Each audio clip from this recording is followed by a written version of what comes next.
El bebé no lloró. Eso fue todo lo que Mako pudo decir. No había aliento. No había latido.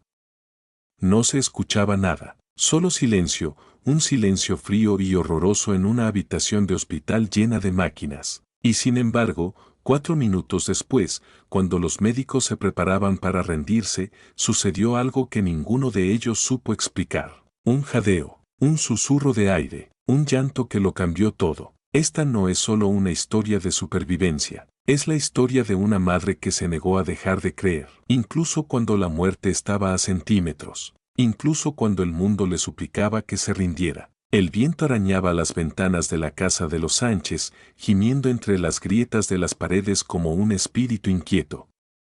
Afuera, la noche del desierto en Sani, Nuevo México, se había vuelto cruel. Una tormenta se acercaba desde el este, arrastrando nubes cargadas de lluvia y furia por el cielo inmenso. La tierra reseca, agrietada y blanqueada por meses bajo el sol, ahora temblaba bajo el peso de los truenos. Pero dentro de la pequeña casa de adobe, todo estaba quieto, salvo por el parpadeo de una única vela consumiéndose sobre la mesa de la cocina. Roseta Sánchez estaba arrodillada frente a ella, con las rodillas doloridas contra el suelo de losetas. Sus manos, endurecidas por años de trabajo y cuidado, estaban fuertemente entrelazadas en una oración silenciosa. Sus ojos oscuros, bordeados por el cansancio, miraban fijamente la llama suave, obligándola a mantenerse viva. La cocina olía vagamente a huevos y aceite viejo, restos de comidas de días pasados. Un crucifijo tallado en madera desgastada colgaba sobre la estufa, con los bordes suavizados por los años y las incontables oraciones susurradas en su sombra. Ahora tenía 38 años. Una mujer moldeada por el trabajo y el amor, por tormentas tanto reales como vividas. Su espalda se curvaba ligeramente hacia adelante, por el peso de hijos sostenidos en la cadera, cestos de ropa transportados, oraciones elevadas al cielo. Su largo cabello oscuro estaba recogido en una trenza deshilachada, y su delantal, alguna vez blanco y almidonado, ahora mostraba las manchas de miles de desayunos. La tormenta sacudió la casa de nuevo, como impaciente por su silencio. Pero Roseta no se movió. Sus labios se movían sin sonido, repitiendo la misma oración que había dicho desde que era niña. Señor, bendíceme con una familia tan grande que ninguna alma vuelva a sentirse sola jamás. Había hecho ese voto hacía mucho, bajo la mirada de piedra de la Virgen María en la iglesia de su infancia, la noche en que su madre murió. Tenía solo 12 años, una niña envuelta en duelo y silencio. Roseta había prometido que, si Dios le daba la oportunidad, nunca dejaría que alguien en su hogar sintiera el vacío que ella conocía tan bien. Aquella noche, un sacerdote la encontró acurrucada en un banco, susurrando su promesa. Él nunca la olvidó. Ella tampoco. Y Dios, al parecer, la había escuchado. 11 hijos ya. 11 pequeñas vidas que había llevado en su vientre, amamantado, mecido, bañado y por las que había rezado. El mayor, Steven, tenía 12 años, alto para su edad, callado, demasiado observador. La más pequeña, una niña de apenas 2 años, aún dormía acurrucada a su lado cada noche. Entre ellos, una escalera de voces, risas, rodillas raspadas y besos pegajosos. La casa siempre estaba llena. Llena de ruido, de necesidades, de movimiento. Pero nunca, ni una sola vez, había sentido que era demasiado. Hasta ahora, el cuerpo de Roseta se sentía distinto esta vez. Más pesado. Más lento. Una sensación profunda, como si algo en su interior comenzara a deshacerse. No se lo había dicho a Mako todavía, no del todo. Sabía que él lo intuía. Por la forma en que ella se demoraba más en el fregadero, aferrándose al borde para sostenerse.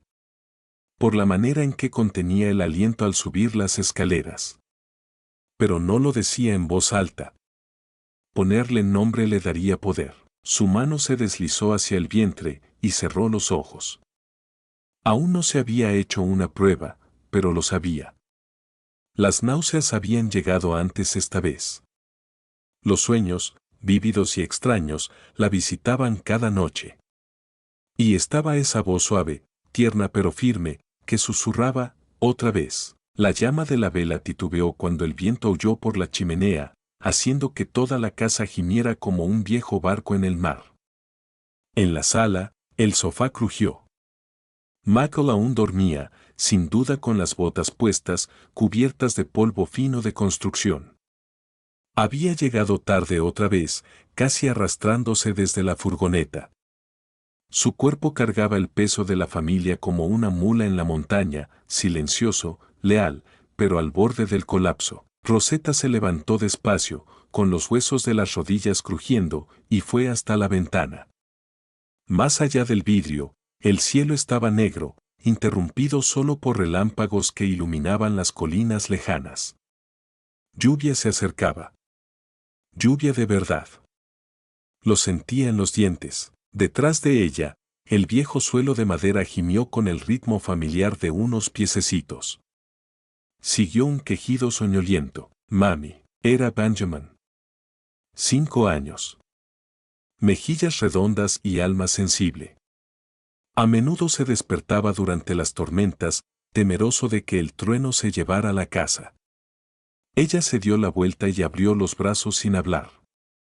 Él corrió hacia ellos, su cuerpo tibio, su respiración agitada. Todo está bien, mi dulce niño, susurró, presionando su cabeza contra el pecho. La tormenta no puede llevarnos.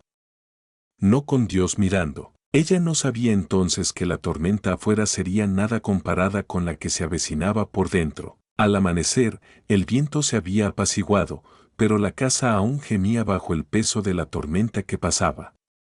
Una luz dorada pálida se filtraba por las persianas polvorientas, proyectando sombras largas sobre el piso de la cocina. Rosetta se movía como un fantasma entre la estufa y la encimera, el cuerpo rígido, los movimientos automáticos. 2 docenas de huevos se rompían y chisporroteaban en una sartén, el olor del tocino impregnando el aire, mezclándose con el leve aroma a moho de las paredes empapadas por la tormenta. Su delantal, atado flojamente sobre un camisón desteñido, ondeaba contra sus piernas mientras se giraba para voltear el tocino.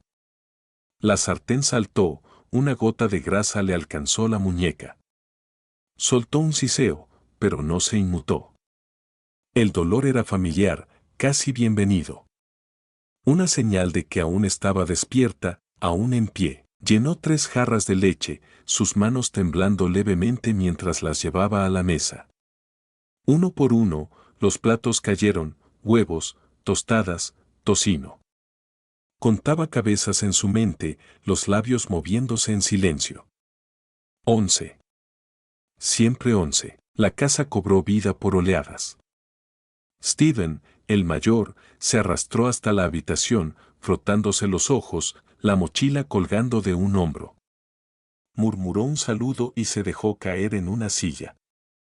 Allison le siguió, tarareando una melodía sin nombre, su conejo de peluche deshilachado bajo el brazo.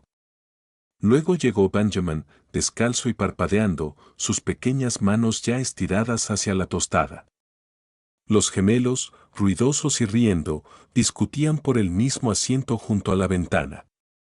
Detrás de ellos, los más pequeños entraron como fichas de dominó, aferrándose a las piernas de Rosetta o trepando a las sillas altas. Era un caos, pero era suyo.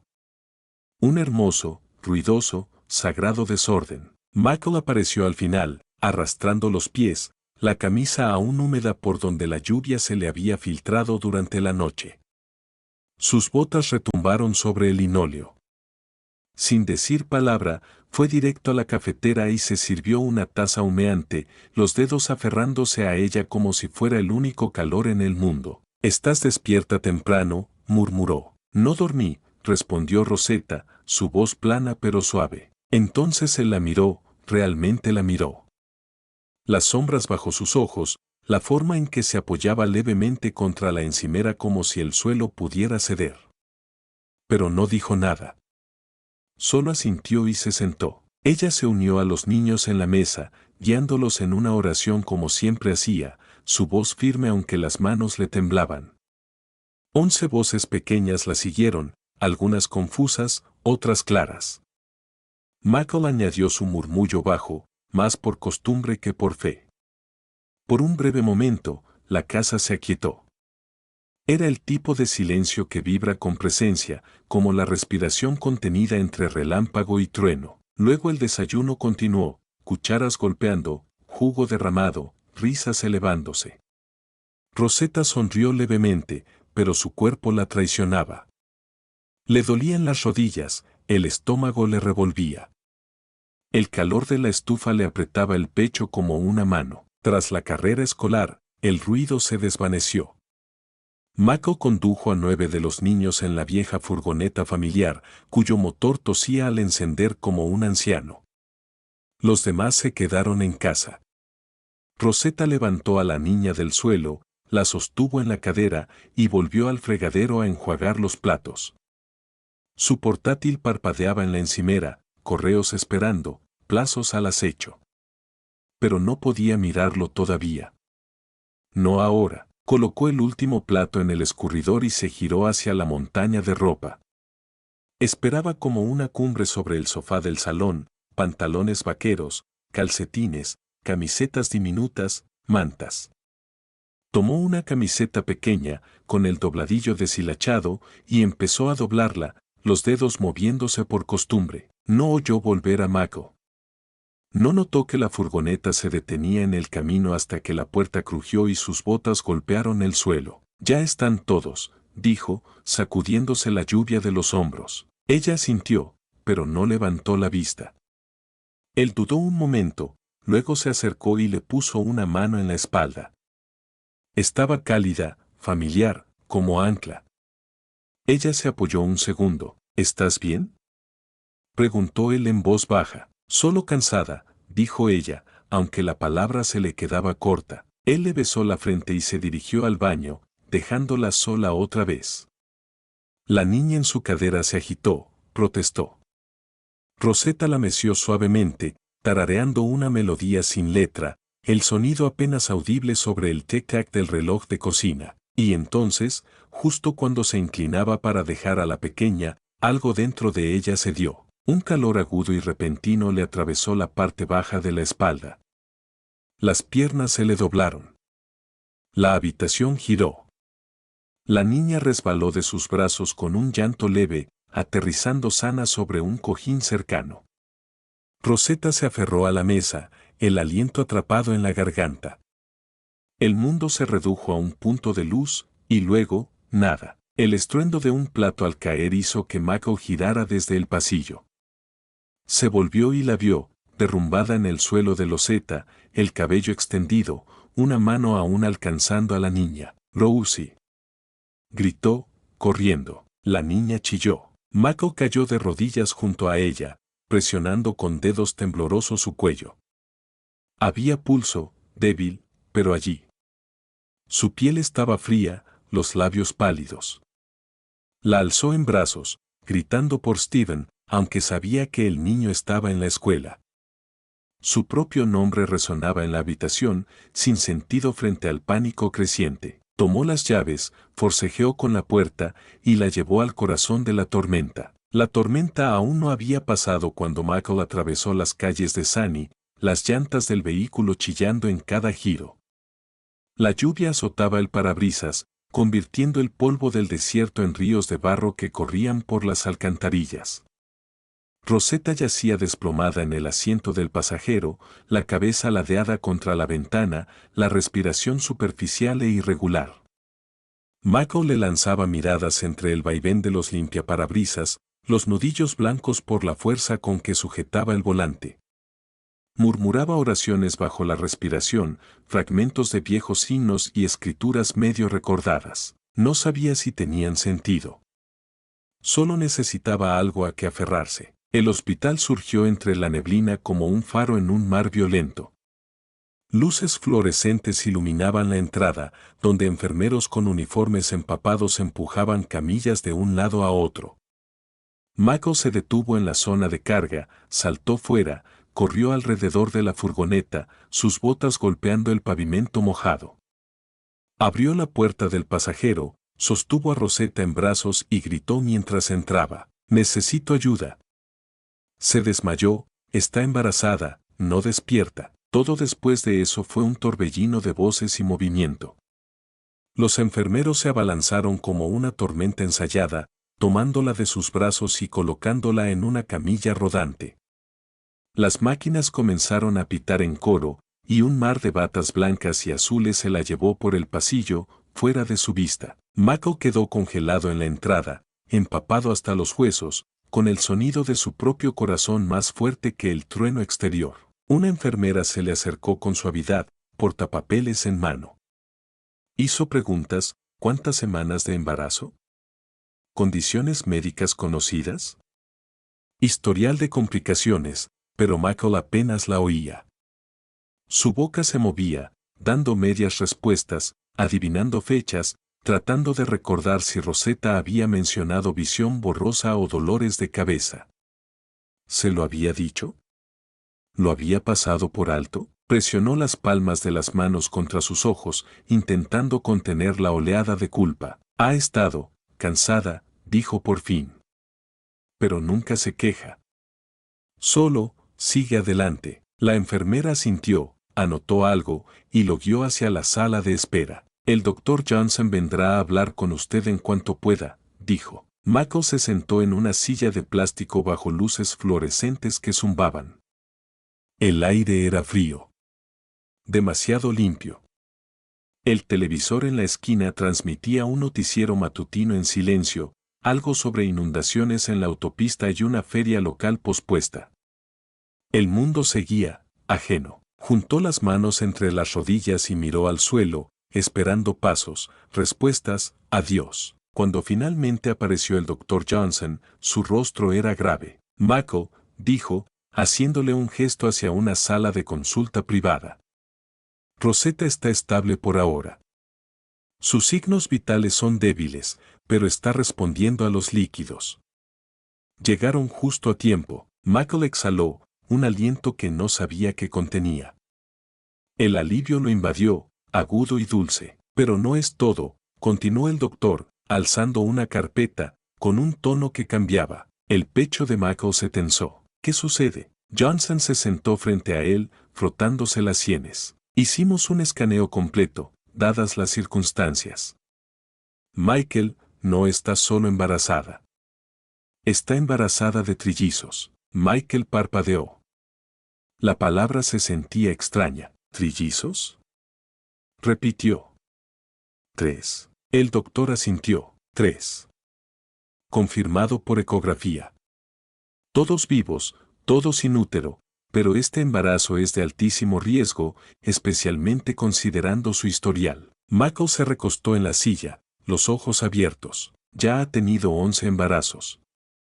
Eso es más de lo que la mayoría de los cuerpos puede soportar con seguridad. Añádale su reciente colapso, potasio peligrosamente bajo y señales de preeclampsia, es la tormenta perfecta, Michael. Las palabras llegaban como golpes: trillizos, alto riesgo, preeclampsia. Ella nunca dijo que estaba embarazada, murmuró Michael, casi para sí. Puede que no lo supiera, dijo Johnson suavemente. O tal vez lo sabía y tenía miedo. Pero ahora debemos hablar de opciones. Michael se tensó. ¿Qué opciones? La expresión del doctor se ensombreció. Reducción selectiva.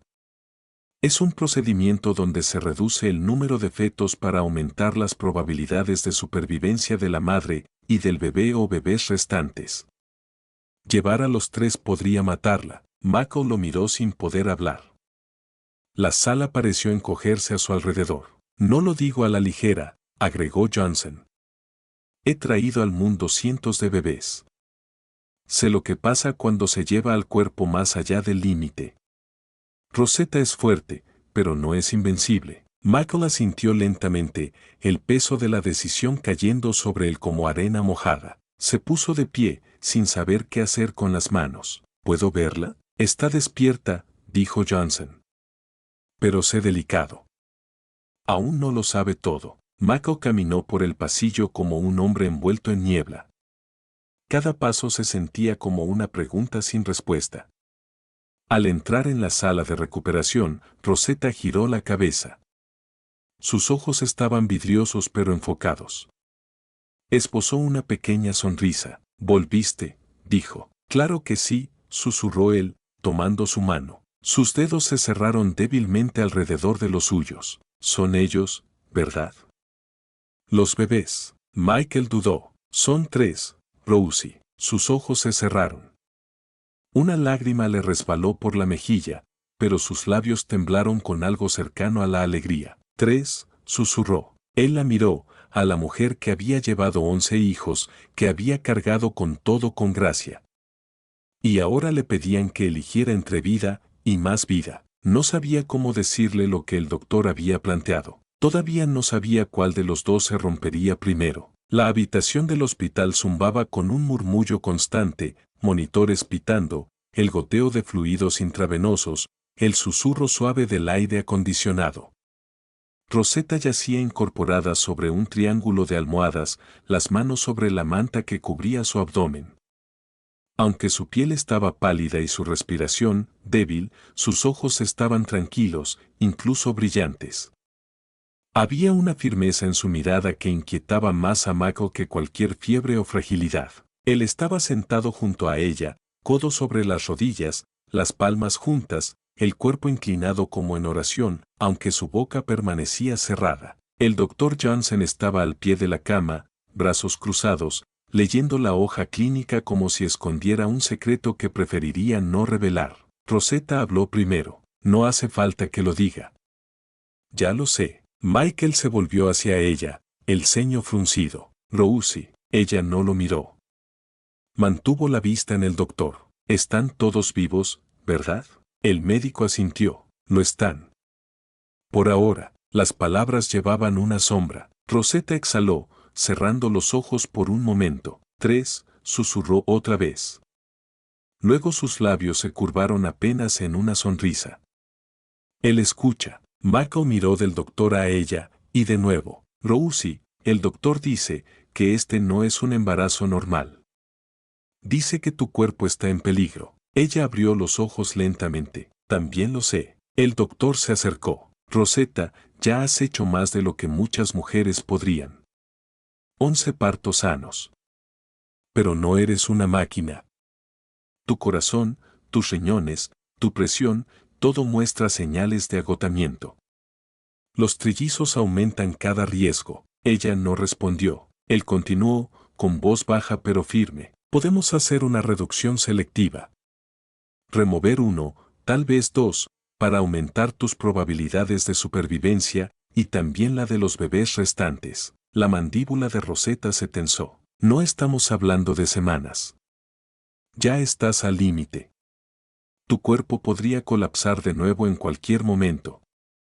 Si eso sucede con los 3 aún dentro, podríamos perderlos a todos». Ella seguía en silencio. Michael se movió junto a ella. «Rosie, por favor escucha. No lo dice para asustarte». Sus ojos se encontraron, firmes y claros. «Él dice que debo elegir». Michael dudó. «Dice que debemos ser sabios. Para salvar a uno, debo dejar morir a los otros», dijo, apenas un susurro. «No», dijo Michael rápidamente. «No morir. Solo, no seguir llevándolos. Podría sobrevivir. Estar aquí para los demás. Para mí». Rosetta volvió el rostro hacia la ventana. Afuera, el cielo empezaba a aclararse.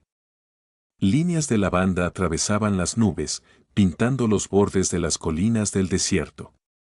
Lo contempló un largo rato antes de hablar. «Recé por una familia grande», dijo. «Recé por un amor que llenara la tierra. Y prometí que nunca rechazaría un alma que él me diera». Michael se inclinó hacia ella, la voz temblorosa. «¿Y lo cumpliste, Rosie? 11 veces. Les diste todo.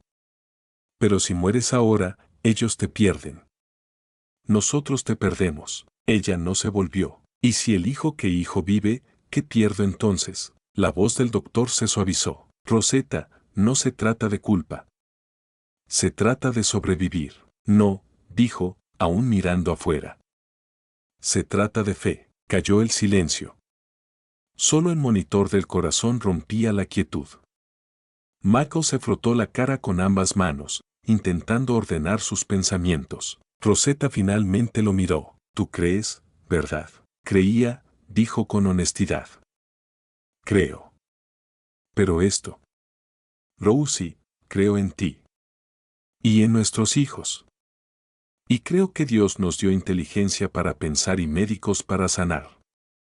¿Y si Él nos muestra una salida y somos demasiado tercos para verla? Ella sonrió. No era una sonrisa triunfante, ni desafiante.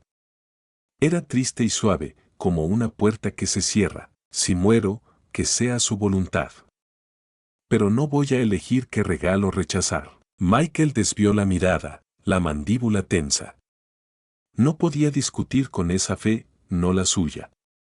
No cuando era tan completa, tan certera. Siempre la había admirado por eso. Y también temido. El doctor dejó la hoja clínica y respiró hondo. Entonces procederemos con cuidado. Pero deben entender, esto ya no es cuestión de incomodidad. Es supervivencia diaria.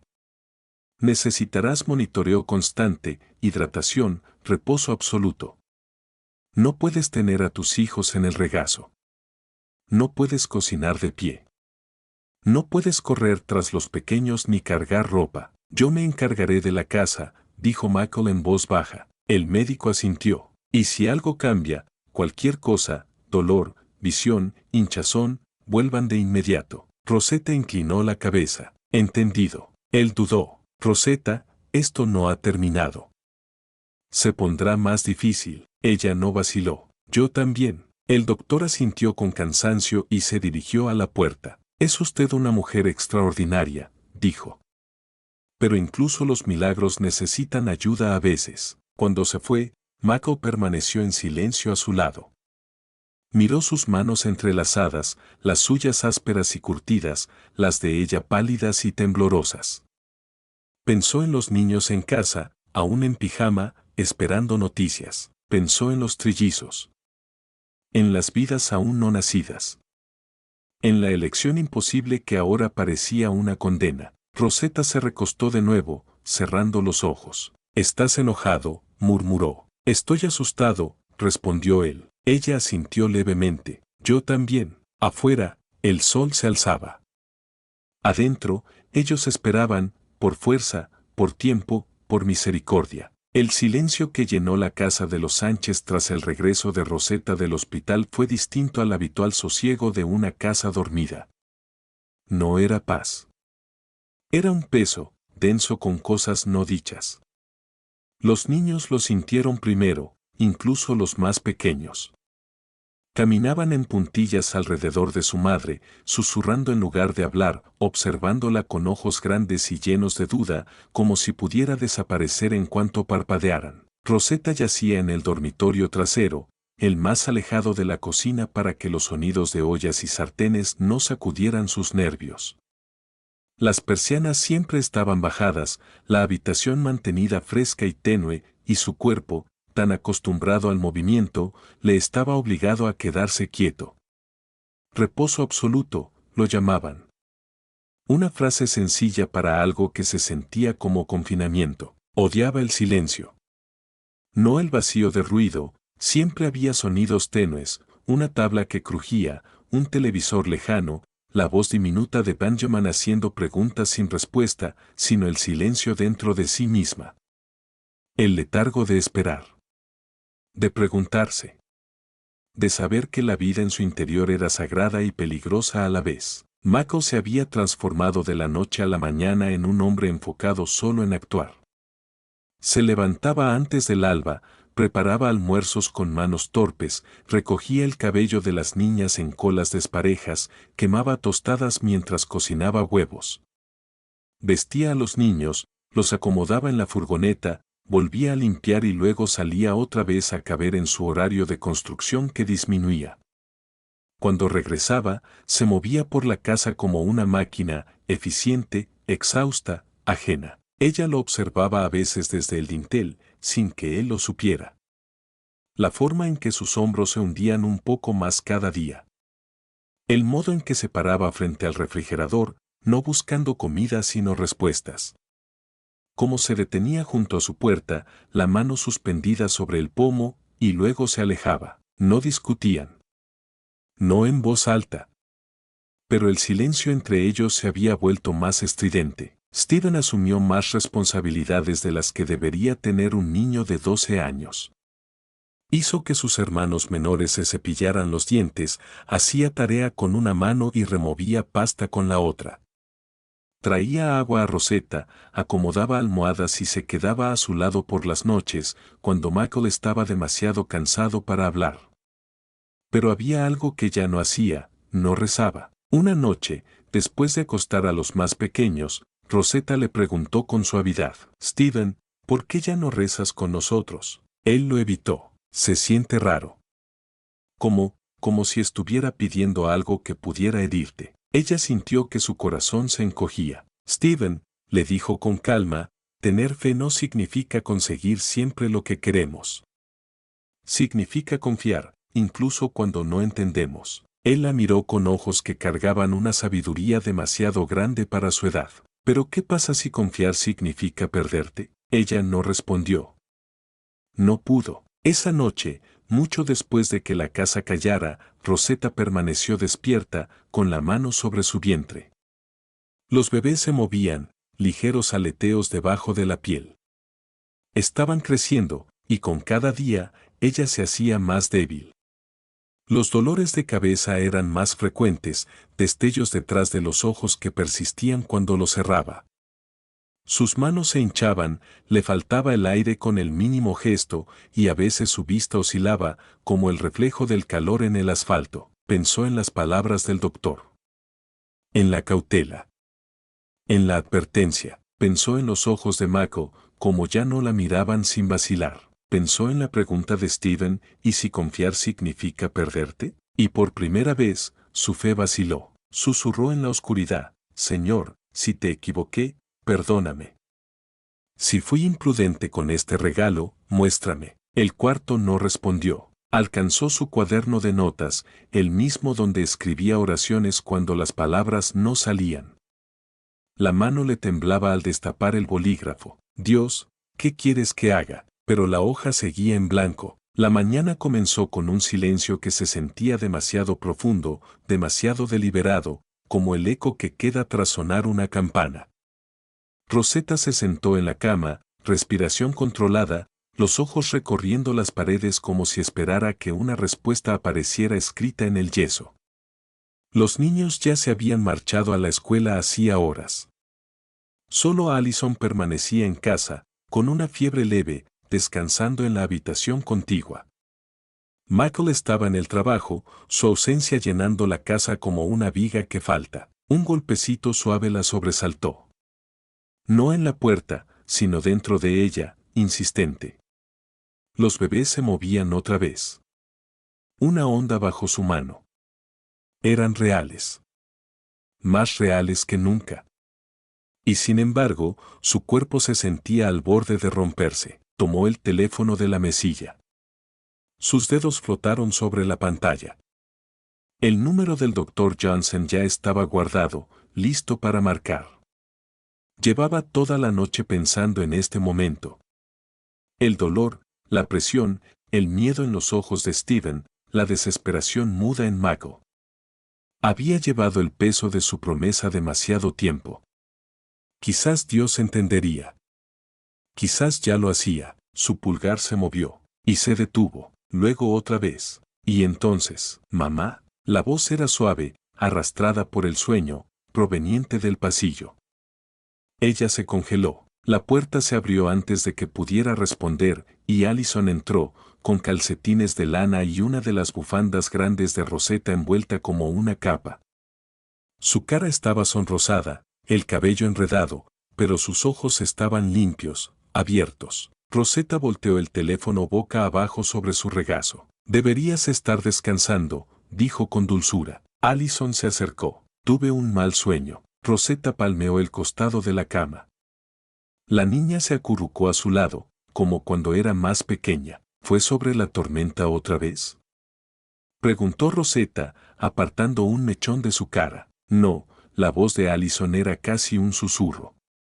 Fue sobre los bebés. Rosetta contuvo la respiración. ¿Qué soñaste? Soñé que estabas en un bote, dijo Allison. Y se estaba hundiendo. Y tenías a los 3 bebés en los brazos. La gente desde la orilla gritaba que tiraras a algunos al agua para no ahogarte. Pero tú los abrazaste más fuerte. Y entonces el bote flotó igual. Rosetta sintió un nudo en la garganta. Solo fue un sueño, amor. Allison se incorporó un poco, con los ojos brillando, pero se sintió real.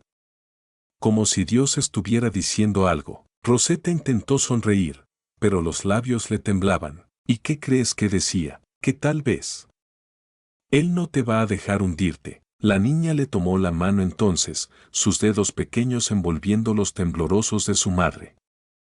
Se quedaron así, por largo rato, el peso del momento llenando la habitación. Rosetta cerró los ojos. El dolor en la espalda latía. La cabeza le martillaba. Su cuerpo pedía piedad, pero su corazón se agitó. Pensó en la nota que había intentado escribir la noche anterior. En el silencio que siguió a su pregunta. Dios, ¿qué quieres que haga? Y ahora, aquí estaba una niña.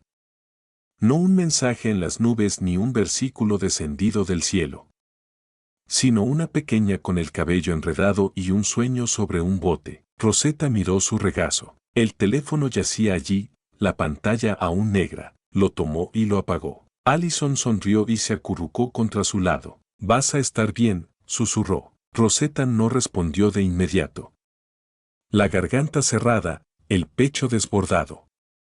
Finalmente, exhaló, besó la cabeza de Allison y dijo lo único que podía decir con certeza: «Confío en él». Y en ese momento, a pesar del miedo, a pesar de las probabilidades, a pesar del agotamiento que envolvía cada parte de su ser, Rosetta lo creyó. En algún lugar profundo, la tormenta comenzó a calmarse. La mañana apareció extrañamente cálida, con un aire tan quieto que el canto de los pájaros en el exterior se escuchaba lejos y extraño. Rosetta abrió los ojos bajo un techo borroso y con un dolor punzante detrás de los párpados. Su piel estaba tirante, los dedos hinchados y rígidos. Intentó sentarse, pero el peso en el pecho la mantuvo tendida. Un pulso de presión retumbó tras sus ojos. Escuchó a Michael ya en la cocina, platos tintineando, pasos cansados, voces murmuradas de los niños preparándose para el colegio. Intentó llamarlo, pero la voz se le atrapó, seca y débil. La habitación dio vueltas al intentar incorporarse. Se balanceó con esfuerzo hacia el borde de la cama, pero el suelo tembló, las luces se alteraron y el estómago le dio vuelta. Dio un traspié, se arrodilló, y entonces el dolor de cabeza golpeó como un relámpago. El corazón latió con fuerza. Entonces el mundo giró por completo. Derrumbada, un segundo de silencio. Y luego el grito suave de un niño, Benjamin corriendo a pedir ayuda. Michael la encontró poco después, caída en la alfombra, boca abierta, ojos en semisueño, sudor perlado en la frente. Rosie, oh Dios, Rosie. Él cayó a su lado, palmeó su frente. Abrumado, la llevó en brazos hasta la furgoneta. Por segunda vez en pocas semanas, las ruedas chillaron, la lluvia amenazó a lo lejos. La condujo con furia, con el corazón en vilo. Al llegar al hospital ya lo esperaban. Médicos tomaron el relevo, y versus conectados, análisis corriendo, monitoreo constante. Preeclampsia severa, una enfermera afirmaba. La presión está por las nubes. Está convulsionando, traigan magnesio ahora. Michael esperaba en el pasillo, congelado. El doctor Johnson apareció, sereno pero con gravedad. Está en peligro, Michael. Los 3 bebés están en estrés. Hay que sacar los bebés. Michael parpadeó. Pero, es muy temprano. 31 semanas. Tienen oportunidad en la UCI neonatal. Pero Rosetta, podrían no resistir el parto. Hay que operar inmediatamente. Michael tragó saliva. Háganlo. ¿Tiene su consentimiento? No, respondió una voz débil detrás. Se giraron. Rosetta estaba de pie al final del pasillo, sudorosa, empapada por el esfuerzo. Gritó con voz firme, yo lo firmo. Pero quiero estar despierta. Quiero verlos. El doctor frunció el ceño. Rosetta, explicó, esta es una cesárea de altísimo riesgo. Usamos anestesia general. Bloqueo raquídeo, dijo ella. Por favor. Michael se estremeció. ¿Estás segura? Lo quiero. La llevaron al quirófano. Él la acompañó, tomándole la mano bajo la cortina estéril. Las máquinas pitaban. Neumáticos altos. Concéntrate en mí, susurró él. Ella asintió. El anestesista habló, el doctor Johnson anunció. Incisión iniciada. El tiempo pareció flotar. La presión interna aumentó. Luego succión. Bebé A. Lucas, firmó una voz. Un llanto agudo llenó la sala. Bebé B. Sofía, dijo otra. Un llanto más débil. Y luego, silencio. Rosetta contuvo el aliento. El equipo se quedó quieto. Bebé C. Niño. Sin respiración espontánea, Rosetta se giró hacia Mako con pánico. ¿Por qué no llora?, preguntó ella. Una enfermera inició compresiones torácicas diminutas sobre su pecho, mientras otro colocaba la máscara de oxígeno. Pero el silencio reinaba. 2 minutos de resucitación, anunció una voz suave. Mako se preparó para gritar de miedo. Y entonces, no fue de Rosetta ni del personal, fue el niño. Primero un suspiro. Luego toses. Después, una bocanada de llanto, diminuta, frágil, pero real. La sala se agitó. Lucas y Sofía se consolaron. Noah, el último, respiraba. Rosetta lloró. Michael se hundió entre sollozos, y se escuchó el llanto de Noah a través de la cortina.